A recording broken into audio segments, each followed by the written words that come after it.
ايه زعلان ليه؟ زعلان ليه؟ قدر الله وما شاء فعل. قدر الله وما شاء فعل. الكورة مكسب وخسارة. أظن أدائنا في البطولة كلها الناس كلها حكت عليه.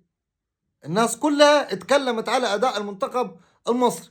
بس لما جيت تلعب فرقة زي فرقة السنغال، فرقة تقيلة علينا، فرقة فنيا أجهز منينا، فرقة بدنيا أقوى منينا، فرقة اقعد غني للصبح، اقعد اتكلم للصبح. فما نزعلش، ما نزعلش. انا عارف الهزيمة قاسية، وانا عارف اني ماني مخصوص هو اللي يجيب الجون ويقعد يرقص لك ويعمل لك بيده كده ومش عارف ايه، حاجات تضايق. افتكر ان انت عندك 7، عندك 7 ألقاب. افتكر ان انت كبير افريقيا، ما زعلش، نبني عليه. اظن الكابتن حسام حسن يعني بص، عمل كل حاجة. انا لما كان بيغلط في الماتشات السابقة انا كنت بطلع بتكلم وبقول ده غلط والتشكيل ده غلط، وكان هو عنده فكر، وكان هو رأيه صح، وكانت الدنيا بتمشي. لكن لما وقعنا في فريق زي ده او منتخب زي ده السنغال، يا جماعة الفوارق كبيرة جدا، كبيرة جدا، مهولة، فوارق مهولة، مهولة. عارف يعني ايه؟ عنديهم 20 محترف، 20، 5 و5 و5 و5، 20، واحنا عندنا 2 وربع، 2 وربع. ايوه، يبقى كده الفرق كبير، الفرق كبير جدا. بيلعبونا النهارده بشويش خالص وبالراحه خالص. بس اللعيبه بتاعتنا كانت رجاله. انا مش لاقي غلط، انا مش لاقي غلط اقول عليه ده غلط النهارده، غير التغييره بتاعت تريزيجيه. بس تغيير تريزيجيه لا تسمن ولا تغني من جوع.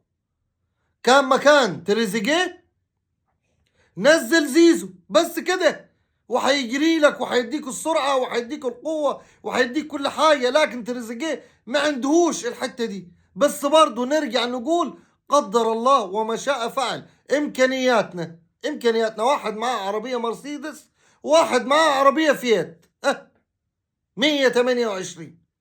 هتعمل ايه؟ هتعمل ايه قدامها؟ هي دي امكانياتنا، هي دي حدودنا حاليا. ما انت ما تقيسش على 2006 و2010، ما تقيسش على الكلام ده، هتتعب. لو قست على ابو تريكه واحمد فتحي وزدان وعمرو زكي ومش عارف ومين هتتعب. فانت خلاص، انت ارضى بالامر الواقع وخلاص. قدر الله وما شاء فعل. هنعمل ايه؟ انا قاعد بتفرج على الماتش، امكانيات كبيره جدا يابا، امكانيات كبيره. محدش يلوم الكابتن حسام حسن، محدش يلوم الكابتن حسام حسن. الماتش ده احنا عدينا دور المجموعات، ده احنا عدينا دور ال16، دور الثمانية. خلاص وقعنا في الفريق ابن 60 في 70 ده، طلعنا خلاص. خلاص امكانيات كبيره وامكانيات مهوله. نبني المفروض نبني على ده، نبني على الهزيمة دي. ولسه قدامنا كاس العالم، كاس العالم نبني عليه، نصحح، نشوف مين بقى. هنجيب لعيب من بره هندخله مكان لعيب ما كانش بينفع. هو بص، الكابتن حسام حسن ما بيغيرش وهي دي يعني جرب ابراهيم عادل، جرب مصطفى فتحي، جرب اديهم. لكن انت مصمم على ناس معينين. بس ده برضو انا مش لاقي فيه غلط الصراحة برضو فقدر الله وما شاء فعل. ان شاء الله تتعوض في كاس العالم، ان شاء الله، ان شاء الله، وربنا يكرمنا.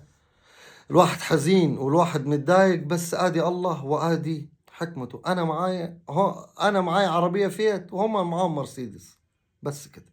السلام عليكم.